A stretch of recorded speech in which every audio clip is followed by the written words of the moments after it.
Mais uma vez nós nos encontramos com o Senhor e você já vai preparando o seu coração para receber a formação de hoje, que é sobre o anjo da guarda. A gente muitas vezes ouve falar do anjo da guarda e talvez parece que é alguma coisa lá da nossa infância.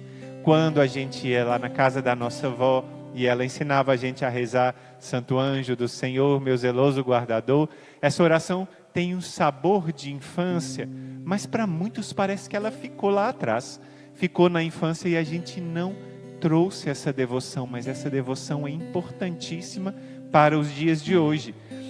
Muitos santos testemunharam experiências extraordinárias e mesmo graças tremendas por causa do seu anjo da guarda. Para citar alguns, eu cito, por exemplo, São José Maria Escrivá. Ele tinha uma amizade tão grande, seu anjo da guarda inclusive ajudava ele a acordar bem na hora, e ele chamava o anjo da guarda de meu relojoeirinho, que ajudava ele a acordar na hora. O Padre Pio, meu Deus, quanta intimidade, quanta amizade com o anjo da guarda. Ele inclusive pedia que quando alguém tivesse alguma necessidade, que pedisse para enviar o anjo da guarda para ele, que ele logo ajudava. Santa Gema Galgani, Santa Gema tem histórias tremendas com o anjo da guarda que servia de carteiro, que era protetor dela, fazia coisas impressionantes para proteger aquela que era sua protegida durante toda a sua vida. Então a gente hoje vai falar sobre essa realidade. Eu quis pegar um trechinho do Catecismo da Igreja Católica. Se você pode, anota essa passagem para conferir depois. E se você não tem esse livro, o Catecismo da Igreja Católica é um livro que a gente tem que ter e ler, porque aqui está reunida toda a nossa fé. Está reunido tudo aquilo que nós precisamos saber que a igreja tem ensinado nesses 2000 anos. E muitas pessoas, inclusive hoje em dia, estão querendo ensinar coisas que não são do depósito da fé. Então a gente tem que firmar nossa fé no Catecismo da Igreja. Anota, número 336 do Catecismo diz assim: desde o início até a morte, a vida humana é cercada pela proteção dos anjos e por sua intercessão. Cada fiel é ladeado por um anjo como protetor e pastor, para conduzi-lo à vida. Quem disse isso foi São Basílio Magno, doutor da igreja, um padre da igreja do século IV, século V, e que conta essa grande graça para nós, que nós temos um anjo da guarda. Isso é fé da igreja. Ainda que na terra a vida cristã participa na fé da sociedade bem-aventurada dos anjos e dos homens unidos em Deus. Que bonito esse trecho do Catecismo. Então, citando São Basílio Magno, fala que a gente tem um anjo da guarda. E esse anjo da guarda trabalha muito em nosso favor. Quando a gente experimenta aquela graça que a gente não está na última hora, precisamos encontrar a chave que a gente perdeu, a gente fecha os olhos e fala: Santo anjo, me ajuda, e na mesma hora fala: está lá dentro daquela gaveta. Aí a gente vai, abre a gaveta e encontra a chave. Essas graças do dia a dia são graças do Santo Anjo, graças de livramento. Eu contei para vocês aqui uma vez uma história de uma das nossas guerreiras, que ela estava na estrada, eram 3 faixas, e ela estava na faixa do meio, tranquila, e ela ouviu uma voz na sua consciência: muda de faixa agora. E ela não entendeu, e ouviu, ela entendeu a voz, mas achou que era besteira, assim, mas de novo a voz insistiu: muda de faixa agora. E ela mudou de faixa. Quando ela mudou de faixa, na frente dela, um caminhão freou bruscamente. E se ela estivesse naquela faixa, teria tido um acidente e provavelmente seria fatal. E ela passou do lado e o caminhão freou bruscamente porque tinha, me parece, um animal, alguma coisa na pista, e ela passou direto. Obediência à voz do anjo. Então a gente tem um anjo da guarda que trabalha para nós. E eu peguei 2 passagens da Sagrada Escritura para você anotar. Essas passagens vão ficar também anotadas no seu caderno de formação.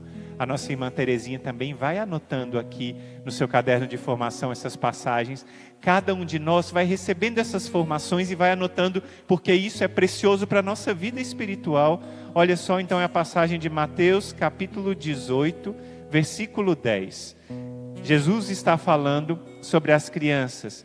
guardai-vos de desprezar um só destes pequeninos, porque eu vos digo que seus anjos no céu contemplam sem cessar a face do meu Pai que está no céu. Então os anjos das criancinhas contemplam sem cessar a face de Deus. Jesus está falando que as criancinhas têm anjos. Jesus está falando dos anjos da guarda. Então está aqui na palavra de Deus. Isso não é invenção de alguma pessoa que achou por bem dizer que temos anjos da guarda. Isso é fé da igreja. Está aqui na Sagrada Escritura. O próprio Jesus Cristo disse isso. E depois, se a gente pega na Bíblia, além dessa passagem de Mateus 18, tem uma passagem muito especial que é de Atos dos Apóstolos 12, quando São Pedro estava preso. E naquela hora que ele estava preso, a igreja inteira estava rezando pela sua libertação. O anjo do Senhor foi lá, abriu a porta e Pedro saiu. E ele voltou para a casa onde ele estava hospedado e uma mulher viu o São Pedro e achou muito estranho porque ele estava preso e agora ele estava aparecendo lá. E ela falou para as pessoas, eu vi Pedro. E aí diz o versículo 5 do capítulo 12 de Atos dos Apóstolos. Disseram à mulher, estás louca? Mas ela persistia em afirmar que era verdade. E eles diziam, então deve ser o seu anjo. Então eles já sabiam que São Pedro tinha um anjo da guarda. E os primeiros cristãos já acreditavam na existência do anjo da guarda. Porque falaram, então deve ser o anjo de São Pedro que veio. Então essa experiência dos anjos é uma experiência cotidiana para a gente se alegrar. Que nós temos um amigo do céu. Que nos protege e que não sai do nosso lado em momento nenhum. O anjo está ao nosso lado. E ele intercede por nós. O meu anjo da guarda está aqui ao meu lado. Está rezando junto comigo. Está muito feliz de eu estar ensinando as pessoas mais sobre a existência dos anjos da guarda. E ele está aqui rezando por mim junto ao Pai do céu. E pedindo para que eu tenha juízo. Para que eu caminhe na vontade de Deus. Para que eu me afaste sempre do pecado. Para que eu me aproxime da Santíssima Virgem Maria. Ele pede a Deus por mim. E como Ele me ajuda, se não fosse meu anjo da guarda, onde estaria eu, não é? Se não fosse o meu anjo da guarda, Ele cuida de mim, tem cuidado de mim imensamente, tem me protegido e tem me guardado.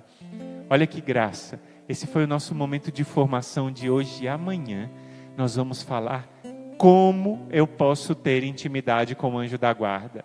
Você quer ficar mais amigo do seu anjo? Você quer experimentar a graça de ter uma intimidade com ele, de ter mais proximidade, de ouvir melhor a voz dele, de não ter ouvido mouco, de ficar surdo à voz do anjo, mas escutar o anjo, obedecer à sua voz, pois amanhã a nossa formação prepara o coração, porque amanhã a gente vai ter essa formação para te ensinar como ter intimidade com teu anjo da guarda.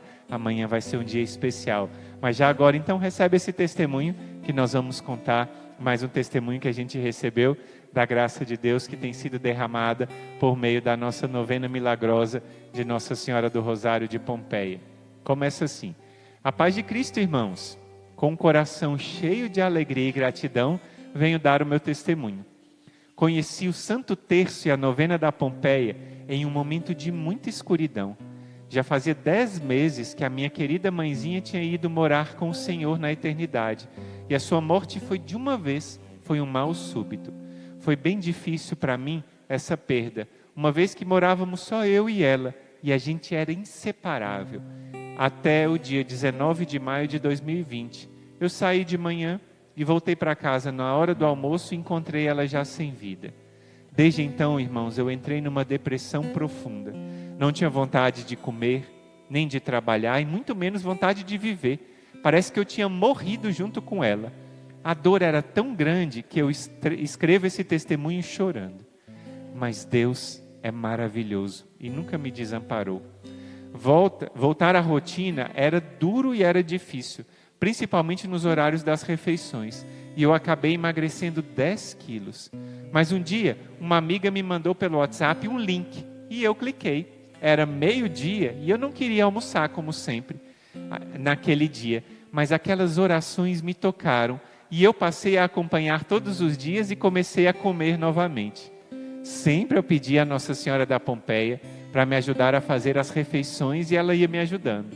Hoje, faz 9 meses que que acompanho e eu não perco. É como se fosse uma nova gestação, porque eu sinto que eu renasci na graça do Senhor. Consegui seguir em frente, eu me casei faz 2 meses e hoje eu me sinto feliz e consigo sorrir e lembrar da minha mãe com muito carinho e gratidão.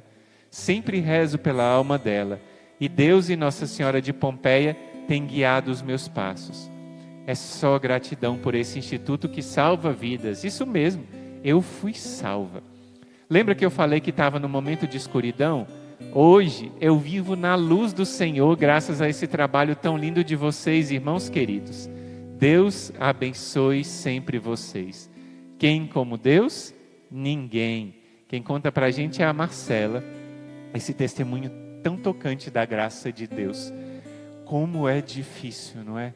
A perda de alguém que a gente ama. Como é difícil a perda de alguém que a gente está acostumado a conviver todo dia, que a gente está acostumado a rezar, que a gente está acostumado a caminhar. Isso, a gente vai para outra câmera agora, não é?